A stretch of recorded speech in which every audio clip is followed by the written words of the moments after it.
Hello दोस्तों, नमस्कार। स्वागत है आपका इग्नू बाबा में। I hope you are doing well. दोस्तों, आज की इस वीडियो में मैं बात करने वाला हूँ इग्नू बीएड एडमिशन प्रोसेस के बारे में।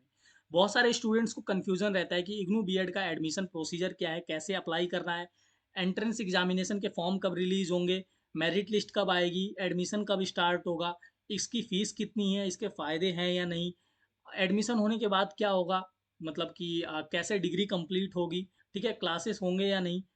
तो ऐसे जितने भी आपके क्वेश्चंस हैं आज की इस वीडियो में मैं कवर करने वाला हूँ। तो वीडियो का एंड तक देखिएगा, काफ़ी इंटरेस्टिंग और मज़ेदार वीडियो होगी क्योंकि इसमें आपके बहुत सारे डाउट्स क्लियर होने वाले हैं।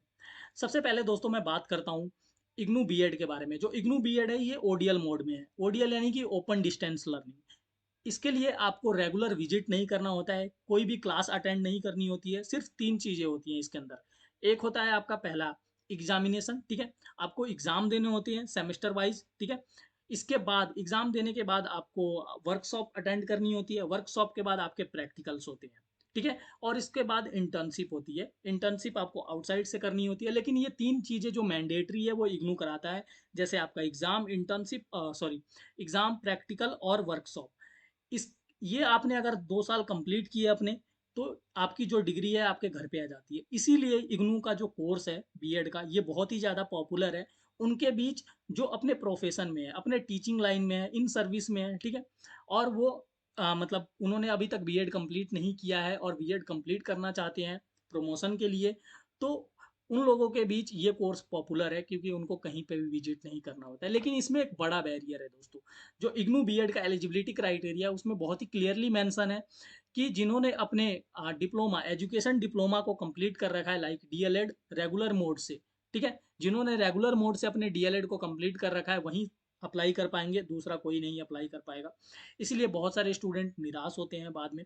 दोस्तों, इग्नू बीएड एलिजिबिलिटी क्राइटेरिया के ऊपर मैंने एक बहुत ही डिटेल वीडियो बना रखा है, आप उसको जाकर देख सकते हैं। सिंपली आपको यूट्यूब को ओपन करना है। यूट्यूब ओपन करने के बाद आपको कीवर्ड डालना है IGNOU BEd eligibility criteria IGNOU बाबा, ठीक है। ये कीवर्ड डालेंगे और सर्च करेंगे तो सबसे टॉप पे मेरी वीडियो आएगी। उसमें मैंने बहुत ही अच्छे से एक्सप्लेन कर रखा है। लेकिन फिर मैं सोच रहा हूँ कि एक नई वीडियो बनाकर अपलोड कर दूंगा। आने वाले 2-3 दिन में आपको वीडियो मिल जाएगी। आप ज़रूर एक बार देखिए कि इग्नू बीएड का एलिजिबिलिटी क्राइटेरिया क्या है, क्योंकि सबसे बड़ा जो कन्फ्यूज़न है स्टूडेंट्स के लिए वो यही है कि इग्नू बीएड का एलिजिबिलिटी क्राइटेरिया क्या है, ठीक है। अब मैं बात करता हूँ दोस्तों कि एडमिशन प्रोसीजर कैसे, मतलब आगे इसका फ्लो कैसे रहता है, ठीक है, कैसे स्टार्ट होता है और एंड कैसे रहता है। सबसे पहले दिसंबर में इसके फॉर्म रिलीज होते हैं एंट्रेंस एग्जामिनेशन के लिए। यानी कि जो हमारा एडमिशन प्रोसीजर है वो स्टार्ट होता है एंट्रेंस एग्जामिनेशन से, ठीक है। एंट्रेंस फॉर्म रिलीज होता है दिसंबर में। एंट्रेंस फॉर्म फिल करने के बाद आपको एग्ज़ाम देना होता है, ठीक है। एग्ज़ाम भी जल्दी हो जाता है। जो लास्ट डेट होती है उसके आई थिंक 15-20 या 1 मंथ के बीच मतलब एग्ज़ाम कंडक्ट हो जाता है। एग्ज़ाम कंडक्ट होने के 1 मंथ के भीतर ही आपका रिजल्ट आ जाता है, ठीक है। यानी कि एंट्रेंस एग्ज़ाम फॉर्म फिल करने से लेकर, एप्लीकेशन फॉर्म फिल करने से लेकर रिजल्ट तक का प्रोसीजर बहुत ही फास्ट होता है। लेकिन उसके बाद का प्रोसीजर बहुत ही लेंदी होता है दोस्तों। इसलिए मैं कह रहा इस ऐसा इसलिए कह रहा हूँ क्योंकि देखिए, जो आपका रिजल्ट है और जो आपका क्या कहते हैं एप्लीकेशन फॉर्म की फर्स्ट डेट है, इन दोनों के बीच का जो गैप है, ड्यूरेशन है, वो मोटा मोटा मतलब 2-2.5 महीने है, ठीक है। लेकिन जब एक बार रिजल्ट आ जाता है उसके बाद जो होता है वो होता है मेरिट लिस्ट। यानी कि एक बार फॉर्म फिल करोगे, एग्जाम दोगे, रिजल्ट आएगा, उसके बाद मेरिट लिस्ट आएगी, मेरिट लिस्ट में आपका नाम होगा, तब जाके आपका एडमिशन स्टार्ट होगा, ठीक है। आप एडमिशन के लिए अप्लाई कर पाएंगे। तो जो रिजल्ट आने के बाद मेरिट लिस्ट वाली जो डेज हैं, गैप है, ये बहुत ही लेंदी है, 3-4 महीने लग जाते हैं, ठीक है। नॉर्मली ऐसा ही चल रहा है कोविड के बाद से, ठीक है। मतलब ये लोग जो मेरिट लिस्ट है वो रीजनल सेंटर लेवल पे रिलीज की जाती है। इसलिए शायद ऐसा होता है कि जो मेरिट लिस्ट है वो आने में थोड़ा टाइम लगता है। मेरिट लिस्ट आने के बाद आपका एडमिशन स्टार्ट हो जाएगा। एडमिशन स्टार्ट मतलब होगा उसके बाद आपको रीजनल सेंटर पे विजिट करना होगा। आपने जितने भी डॉक्यूमेंट प्रोवाइड किए हैं एप्लीकेशन फॉर्म को फिल करते वक्त, सभी डॉक्यूमेंट्स को आपको ओरिजिनल फॉर्म में वहाँ पर शो करना होता है, ठीक है। और कुछ एक्स्ट्रा डॉक्यूमेंट भी लगते हैं जैसे अंडरटेकिंग वगैरह, वो आपको पहले से बता दिया जाएगा वो। और जो मतलब एडमिशन प्रोसेस है ये बहुत ही अच्छे से स्मूथली चलता है। आपको ये लोग बहुत अच्छे से गाइड करेंगे। इसके लिए गूगल मीट और बहुत सारे सेशन रखे जाएँगे जिससे कि स्टूडेंट्स को परेशानी ना हो, क्योंकि ये एक ओपन यूनिवर्सिटी है। इसमें आप कहीं जा नहीं सकते, इंटरैक्ट नहीं कर सकते किसी से। तो इन्फॉर्मेशन का जो फ्लो है उसको अच्छा बनाने के लिए मतलब स्मूथली बनाने के लिए ये लोग मीटिंग्स भी अरेंज करवाते हैं और ऑनलाइन ऑफलाइन दोनों तरीके से स्टूडेंट्स को गाइड करते हैं, तो आप टेंशन मत लीजिए, ठीक है। तो आई होप आपको यहाँ तक समझ में आ गया होगा कि एडमिशन का फ्लो कैसा रहता है, मतलब प्रोसीजर क्या रहता है, ठीक है। इसके बाद अगर मैं बात करूँ तो लास्ट ईयर जो इसकी फीस थी आपको स्क्रीन पर दिख रही होगी, 55,000 रुपये थी, ठीक है। 55,000 फीस थी इसकी, एंटायर प्रोग्राम की, वन टाइम है, ये ध्यान रखना। कहीं कोई सोचे कि नहीं मुझे, मैं तो 2 बार में पे कर दूंगा, नहीं दोस्तों।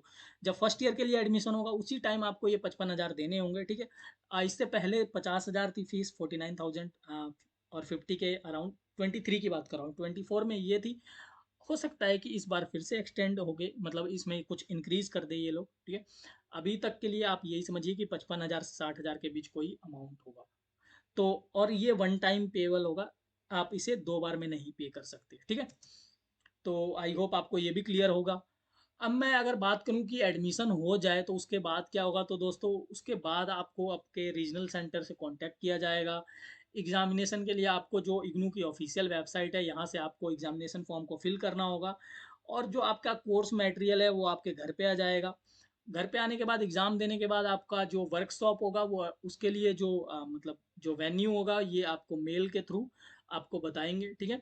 और इसके अलावा जो प्रैक्टिकल होगा वो भी आपको आपके स्टडी सेंटर की तरफ से और रीजनल सेंटर की तरफ से इन्फॉर्म किया जाएगा।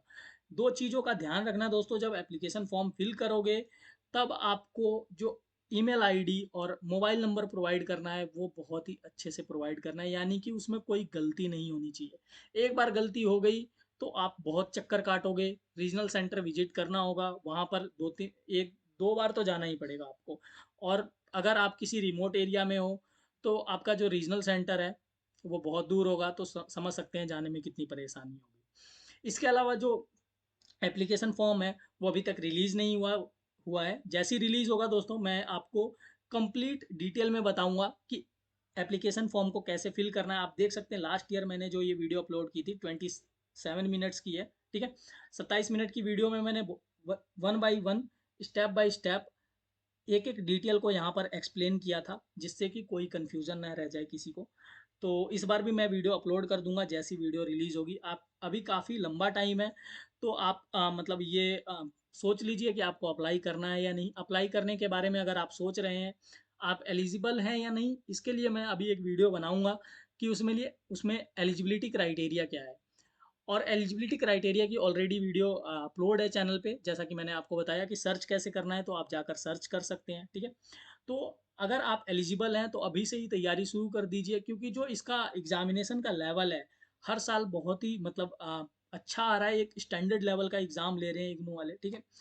हर साल इसका जो लेवल है वो इंक्रीज होता जा रहा है, तो आप ऐसा नहीं सोच सकते कि बस ओपन यूनिवर्सिटी है, कैसे भी एग्ज़ाम देकर आ जाएंगे, पास हो जाएंगे, नहीं दोस्तों।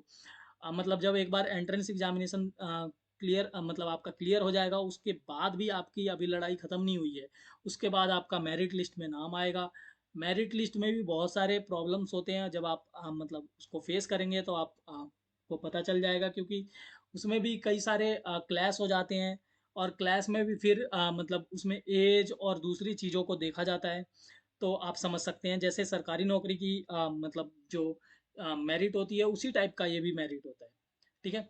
तो आई होप दोस्तों आपको सभी डिटेल समझ में आ गई होगी। फिर भी अगर कोई चीज़ें रह गई है तो आप मुझसे पूछ लीजिएगा कमेंट सेक्शन में, मैं आपको रिप्लाई कर दूंगा। Thank you very much.